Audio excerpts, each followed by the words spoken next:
The chamber shook with the Council's declaration, an entire galaxy turning its weapons toward Earth.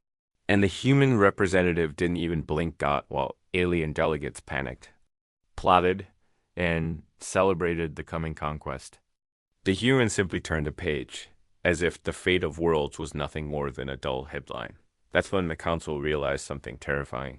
If a human didn't react to a declaration of war, it meant humanity had already prepared for one. The ultimatum, the Grand Assembly Hall, floated in the void between star systems. A structure so vast it could be seen from planets light years away. Built from crystallized starlight and reinforced metals, the hall served as the United Galactic Federation, a coalition of 63 civilizations spanning thousands of worlds. Today, the hall was full. Representatives from every member species occupied their designated spaces, their forms as varied as the stars themselves. The Kryn sat in their elevated platforms, their 6 limbs folded in positions of authority. The Lumara floated in their containment spheres, their bioluminescent bodies pulsing with soft colors. The Talons perched on high bars, their wings tucked against scaled bodies. Dozens of other species filled the remaining spaces, creating a tapestry of galactic diversity at the center of this assembly. Standing alone on a simple platform was a human. His name was Marcus Webb, and he looked remarkably ordinary. At 58 years old, his hair had turned completely gray. Deep lines marked his face, evidence of decades spent in difficult negotiations. He wore a plain dark suit, the kind any office worker might choose for an important meeting. In his left hand, he carried a briefcase. In his right, he held a folded newspaper. Chancellor Vexler of the Kryn Empire rose from his seat. His massive form towered over the assembly, his scales gleaming under the artificial lights. When he spoke, his voice carried the weight of authority accumulated over 3 centuries of leadership. Human Representative Marcus Webb, Vexler began. His words translated instantly into every language present. You stand before this assembly to answer for the crimes of your species. For 87 years, humanity has refused to comply with Federation law. You have closed your borders to all outside observers. You have denied our inspection teams access to your territories. You have rejected our guidance and ignored our authority. Marcus shifted his weight slightly, but said nothing. His expression remained neutral, almost bored. Vexler continued, his voice rising. The Federation has been patient. We have sent diplomats. We have offered partnerships. We have extended every courtesy to your young civilization. Yet you persist in your isolation. You hide behind your closed borders and refuse to explain yourselves. Around the hall, other representatives nodded or made gestures of agreement. The general sentiment was clear. Humanity had become a problem that could no longer be ignored. Today, Vexler declared, the United Galactic Federation issues its final ultimatum. You will open your borders immediately. You will allow our teams to inspect your facilities and ensure compliance with Federation standards. You will submit to our authority as all civilized species must. He paused, letting the silence build. If you refuse, the Federation will consider itself at war with the human species. 1.2 million warships stand ready to enforce this decision. Your 12 colony worlds and 43 billion people will face the combined might of 63 civilizations. Every eye in the chamber turned to Marcus Webb. This was the moment when species typically responded with shock, with pleas for mercy, with desperate attempts to negotiate better terms. The chamber fell completely silent. Marcus reached into his briefcase and pulled out a pair of reading glasses. He placed them carefully on his nose. Then he unfolded his newspaper, the paper making a soft, rustling sound in the quiet hall. He began to read. Confusion rippled through the assembly. Minister Ophelia Strand of the Lumara Collective spoke up, her voice translated from patterns of light. Human Webb, did you hear the Chancellor's declaration? The Federation has just threatened war against your entire species. I heard, Marcus said, without looking up from his newspaper. His tone was conversational, as if discussing weather patterns. General Cross of the Talon Federation spread his wings in agitation. You stand before the greatest military force ever assembled, and you read printed paper. Have you no sense of the gravity of this situation? Marcus turned a page. The crossword puzzle today is particularly challenging. Seven Down has me stumped. The hall erupted into noise. Representatives shouted questions and demands. Some called for order. Others insisted this was some kind of elaborate insult. A few quietly wondered if the human had suffered some kind of mental breakdown. Chancellor Vexter raised his arms, demanding silence. It took several minutes for the chaos to subside. When quiet finally returned, his voice was tight with controlled anger. Marcus Webb, I will ask you directly. Does humanity accept the Federation's ultimatum? Will you open your borders and submit to our authority? Marcus finally looked up from his newspaper. He removed his reading glasses and tucked them into his jacket pocket. He folded the newspaper neatly and placed it under his arm. His expression had not changed. He still looked like a man waiting for a delayed appointment. Chancellor, Marcus said calmly, I have specific instructions from my government regarding this situation. Would you like to hear them? Proceed. Humanity respectfully declines your ultimatum. We do not accept your authority. We will not open our borders. We will not submit to inspection. Vexter leaned forward. You understand this means war? We understand that you have declared war, Marcus corrected. However, we decline to participate in your war. You may do whatever you wish with your ships and your declarations. We will simply continue living our lives, as we have always done. You cannot decline a war declaration, General Cross said, his voice sharp with disbelief. That is not how war functions. Marcus shrugged. And yet, that is exactly what we are doing. We decline. We are not interested. He picked up his briefcase and turned toward the exit. The entire assembly watched in stunned silence as he walked across the platform, his footsteps echoing in the vast chamber dot at the door. Marcus stopped and looked back over his shoulder. My government also asked me to deliver a message. If your fleet crosses into our territory, there will be consequences. Not threats. Not negotiations. Simply consequences. What consequences? Vexter demanded. You will discover that if you proceed, Marcus said. But I would strongly advise against it. We asked to be left alone for very good reasons. Are you threatening the Federation? No, Chancellor. I am giving you information. What you do with that information is your decision. Marcus opened the door. Have a pleasant day. I hope you solve Seven Down. The answer is patience. The door closed behind him with a soft click dot in the Grand Assembly Hall. 63 species sat in complete silence. Nobody knew what to say. Nobody understood what had just happened. In their entire history, no species had ever simply walked away from a war declaration. Chancellor Vexter stared at the closed door for a long moment. Then he turned to his military advisors.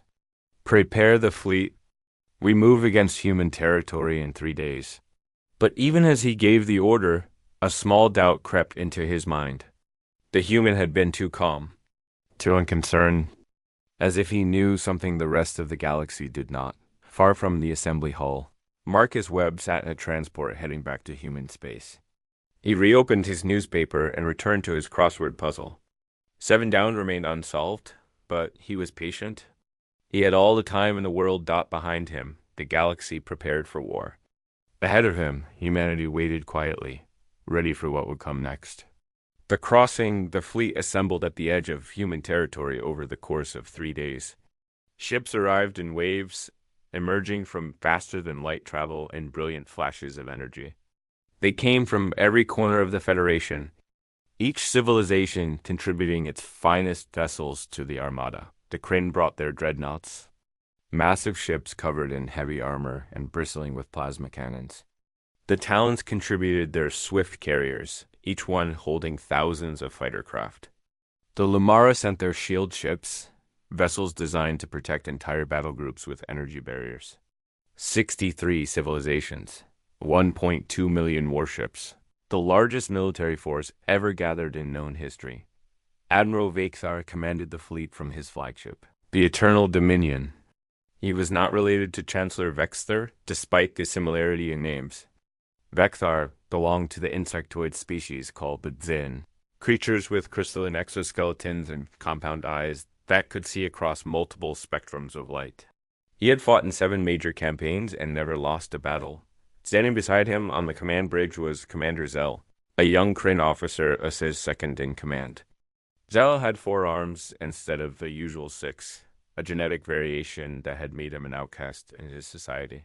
He had proven himself through skill rather than birthright. Status report, Vexthar commanded, his mandibles clicking together as he spoke. All ships report ready. Admiral, Zell replied, consulting his display. Weapons charged, shields at maximum, supply lines established. We can sustain operations for 6 months without resupply. Vexthar looked at the tactical display showing the border of human space. Beyond that invisible line lay 12 human colony worlds and the homeworld, they called Earth. Intelligence suggested minimal defenses. Humanity had perhaps 10,000 ships at most, small vessels with outdated technology. The Federation expected resistance to collapse within weeks. Begin the advance, Vikta ordered. The fleet moved forward in perfect formation. Ships arranged themselves by function, creating layers of offensive and defensive capability. They crossed the border into human territory without ceremony. No alarm sounded. No defense forces appeared. The space was simply empty. The first human outpost appeared on their sensors after 2 hours of travel. It was a small station, barely large enough to house 50 people. The fleet approached cautiously, weapons ready for any surprise attack. The station was abandoned. Completely empty. As they drew closer, they detected a simple message broadcasting on standard frequencies. The message was in text, displayed on their screens in every Federation language. Welcome to human territory. This area is closed to outside visitors. Please turn your ships around and return to Federation space. We do not wish to fight you. We simply wish to be left alone. Thank you for your understanding. General Cross, monitoring the advance from his command ship, laughed when he heard the message. They run before we even arrive. This will be easier than expected. But Vexthar did not laugh. Something felt wrong. Species facing overwhelming force did not leave polite messages. They either fought desperately or surrendered immediately. This calm evacuation suggested something else entirely. The fleet pressed deeper into human space. They found 3 more outposts, all abandoned, all broadcasting the same polite message. No weapons, fire. No mines. No booby traps. Just empty stations and requests to leave. Commander Zell studied the sensor readings carefully. Admiral, I am detecting unusual energy signatures ahead. They do not match any known weapon system. Specify. I cannot. The readings are like nothing in our database. They appear to be some kind of distributed network, thousands of small platforms positioned throughout this region. Vexthar considered this information. Could they be weapons? Possibly. But they are not powering up or targeting us. They simply exist waiting. The fleet continued forward for another day. The strange energy signatures grew stronger and more numerous. The platforms Zell had detected formed a vast web throughout human space. Each one connected to the others through means the Federation sensors could not identify. On the morning of the second day, a single human ship appeared ahead of the fleet.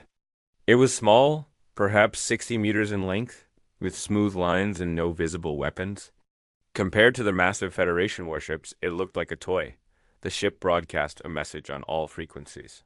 Federation Fleet. This is Captain Julia Rivera of the Human Defense Force. You are now approaching the boundary, the edge of our core territories. I am authorized to speak with your commander. Vexthar opened a channel.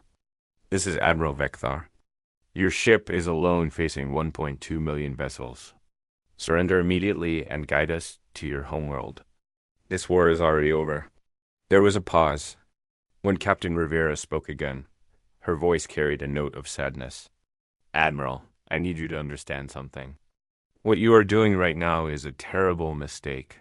I'm going to show you something from our history, and I want you to think very carefully about what it means. The human ship transmitted data to the fleet. Images and videos began appearing on every screen. Vekthar watched as the files played. He saw a planet at war with itself. Massive armies clashing across continents. Cities burning under aerial bombardment. Ships sinking beneath cold oceans. Millions of soldiers dying in muddy fields. The scale of destruction was almost incomprehensible. This is what we call World War II, Captain Rivera explained. It happened 240 years ago. 70 million of our people died in 6 years. This was before we had space travel, before we unified, before we became what we are now. The images changed. A blinding flash of light, a column of fire and smoke rising into the sky, forming a distinctive mushroom shape. A city reduced to ashes in seconds. We developed atomic weapons during that war. We built them in secret while fighting the largest conflict in our history. It took us 4 years. Her voice was quiet. We used them twice. Then we built thousands more. We pointed them at each other and lived with the knowledge that any mistake could end all life on our world. Vekthar felt something cold spreading through his thorax.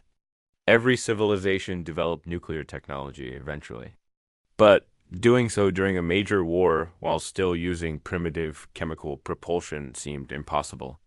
After we unified, Rivera continued, we did not destroy those weapons. We improved them. For 2 centuries, the combined intelligence of a unified species has focused on one question. How do we ensure nobody ever threatens our peace again? The images changed again, showing something new. Complex diagrams of technology Vekthar did not recognize. Mathematical equations that made no sense. Designs for devices that seemed to violate known physical laws. The platforms you have been detecting are our answer to that question, Rivera said. 200 years of development by a species that learned warfare the hard way. We built them hoping we would never need them. But we will use them if you force us to. General Cross's voice crackled over the fleet communication channel. She is bluffing. One ship cannot threaten a fleet of millions. Admiral, Rivera said, I am going to give you one demonstration.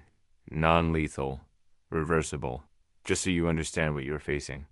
Captain, Vekthar said slowly, I have 1.2 million ships. Even if your technology is advanced, you cannot watch, Rivera interrupted. Nothing visible happened. No beam of energy. No missile launch. No explosion. But every sensor in the fleet suddenly showed something impossible. 5,000 ships, scattered randomly throughout the formation, simply stopped. Their engines went silent. Their weapons powered down. Their shields collapsed. The ships hung dead in space, their crews unharmed, but their vessels completely non-functional. Vekthar stared at his displays in disbelief. 5,000 warships disabled in an instant, with no visible weapon, no warning, no defense possible. Those ships are fine, Rivera said. Their crews are safe. Life support continues on backup power, but everything else has been shut down at the atomic level. We have simply convinced their systems to stop working. She paused. We have 1,700 platforms in this region, Admiral. Each one can disable tens of thousands of ships simultaneously.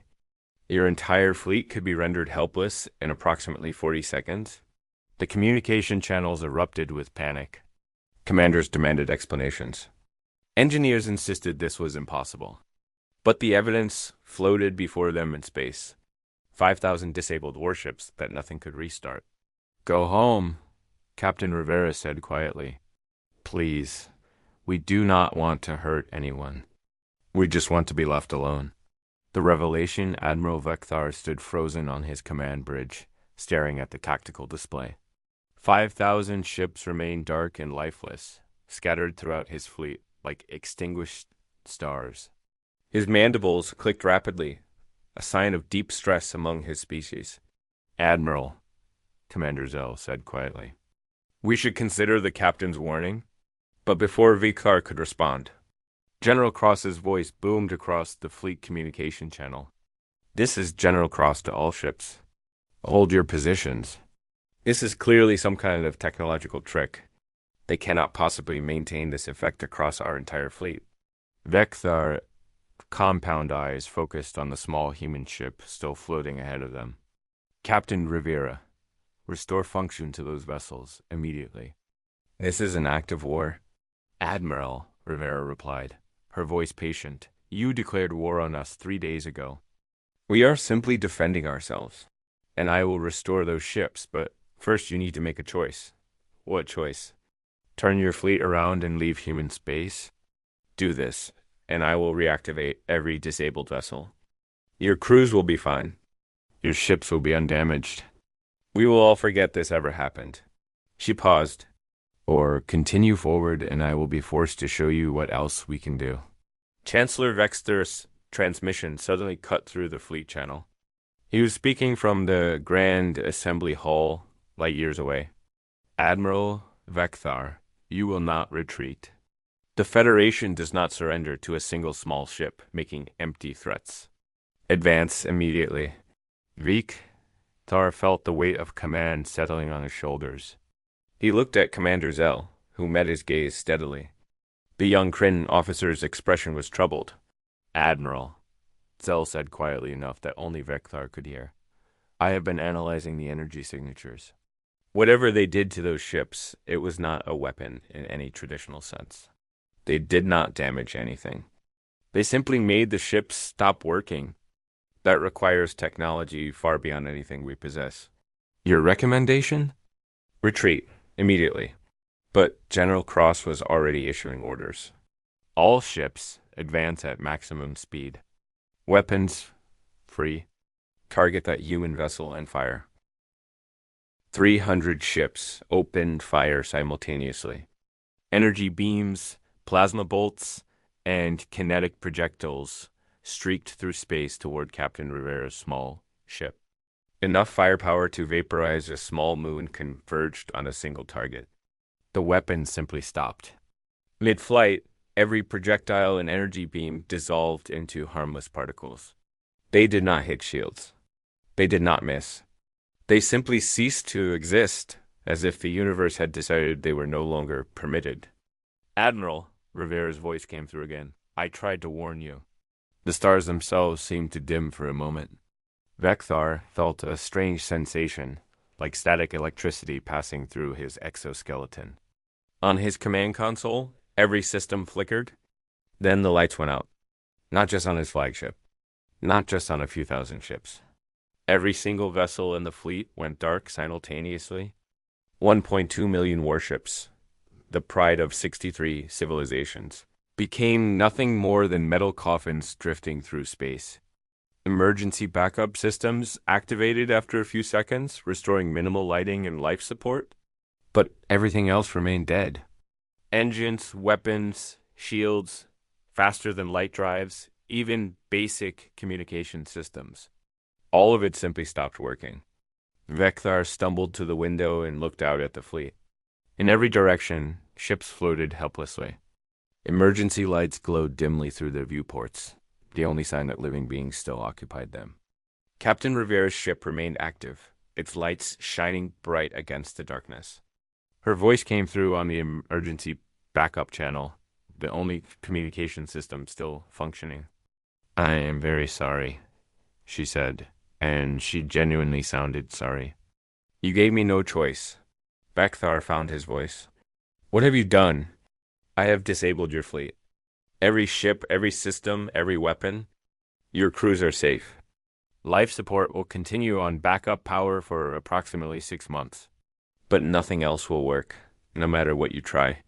General Cross's voice crackled through the backup channel, filled with rage and fear. You cannot do this. This is impossible. General, my species spent 10,000 years fighting each other with increasingly terrible weapons. We learn things about the universe that most civilizations never discover because they never had reason to look. Rivera's voice was gentle, as if explaining something to a child. We learned how to manipulate matter at the quantum level. We learned how to convince atoms that they should not bond in certain ways. We learned how to make technology simply stop being technology. She paused. The platforms you detected are not weapons in the way you understand weapons. They do not destroy. They do not damage. They simply change the rules about what is and is not possible in the space around them. And right now, they have decided that your ships cannot function. Ekdar's mind raced, trying to comprehend what she was describing. Technology that changed the fundamental laws of physics in localized areas. It was theoretical, something scientists discussed as impossible. Yet here he was, living proof that humanity had achieved it. Why? He asked, why develop such technology? Why hide it? Because we were afraid, Rivera said simply. After we unified, after we stopped fighting ourselves, we looked at our history and realized something terrible. We realized that we were very, very good at war. Better than we wanted to be. Better than any species should be. The channel was silent except for the soft hum of backup systems. We developed this technology because we knew that someday someone would come. Someone who did not understand peace. Someone who would see our closed borders and assume we were weak. Her voice grew sad. We built these systems to protect ourselves without having to kill anyone. Because we were tired of killing, we had done enough of it to ourselves. A new voice came through the channel. It was Marcus Webb, the human diplomat from the assembly hall. Admiral Vecthar. This is Marcus Webb. I am transmitting from Earth. I believe we need to have a conversation. Vecthar managed to click his mandibles in acknowledgement. Diplomat Webb, it seems you were correct about consequences. I take no pleasure in being right, Admiral. But you need to understand something. What Captain Rivera just did was our gentlest option. We have others? Marcus's voice was quiet but firm. We have weapons that can tear apart molecules. We have weapons that can ignite atmospheres. We have weapons that can collapse stars. We built all of them hoping we would never use them. And we will not use them as long as you make a different choice right now. What choice? Vecthar asked, though he already knew the answer. Go home. Take your fleet and leave. We will restore full function to every ship. We will provide you with food and supplies for your journey. We will even repair any minor damage that occurred during your travel here. Marcus paused. All we ask is that you leave us alone, forever. Chancellor Vextra's voice suddenly burst through the channel. Humanity, you cannot dictate terms to the entire Federation. We will... Chancellor, Marcus interrupted, his voice sharp. You will be quiet and listen. Your fleet is disabled. Your military might means nothing. You have two choices. Accept our terms and go home safely, or refuse and discover what happens when humanity stops being polite. The channel fell silent. We asked to be left alone, Marcus continued, his voice softer now. We closed our borders because we knew what we were capable. We knew that if we integrated with the galaxy, someone would eventually challenge us. Someone would test our strength. And we did not want to show our strength, because showing it would mean using it. He sighed, the sound crackling through the emergency channel. We spent 200 years building a civilization based on peace. We raised our children to value life. We created art and music and literature. We explored the universe and marveled at its beauty. And all of that was possible because we kept our distance from galactic politics and galactic wars. Vecthar looked around his darkened bridge. His crew sat at their stations, unable to do anything but listen. Through the window, he could see thousands of disabled ships floating helplessly. We accept your terms, he said quietly. Admiral, no. General Cross shouted. We cannot? General Cross, Vecthar said firmly. You are relieved of command. This is my decision. He turned his attention back to the channel. Diplomat Webb, on behalf of the Federation fleet, I formally request permission to withdraw from human space. We will not return. Thank you, Admiral, Marcus said, and he sounded genuinely relieved. Captain Rivera will begin restoring your ships immediately. The process will take approximately 2 hours.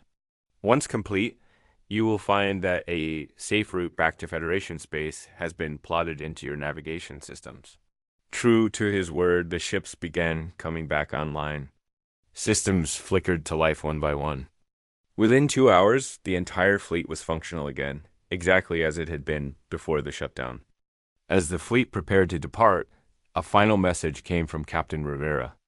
Admiral Rekthar, I want you to know something. We did not enjoy doing this. We built these systems hoping they would never be used. The fact that we had to use them today saddens us greatly. I understand, Captain. I hope you do. And I hope the Federation understands as well. We're not your enemies. We never wanted to be. We just wanted to be left alone to live our lives in peace. The fleet turned and began its long journey back to Federation space. Behind them, the human platforms remained silent and watchful. Guardian sentinels protecting a civilization that had learned the hard way that the greatest strength was knowing when not to fight. On Earth, Marcus Webb sat in his small apartment, his newspaper spread across the kitchen table. His grandson Tommy sat across from him eating cereal before school. Grandpa, Tommy asked, what do you do at work? Marcus smiled and turned a page of his newspaper. I help people understand each other, Tommy. It is very boring most of the time. Did you have a boring day yesterday? Marcus thought about the disabled fleet, the frightened admiral, the weapons humanity had built, but hoped never to use. He thought about the 200 years of peace his species had worked so hard to maintain. Yes, he said finally. Very boring. Now finish your cereal or you will be late for school. Tommy returned to his breakfast, and Marcus returned to his crossword puzzle. 7 down remained unsolved, but he was patient. He had solved harder problems before. Outside, the sun rose over a peaceful world. And humanity continued doing what it did best, living quietly, raising children, building things, and hoping that the galaxy would finally learn to leave them alone. The war was over. The lesson had been taught. And somewhere in the darkness between stars, 1,700 platforms waited patiently, hoping they would never need to activate again.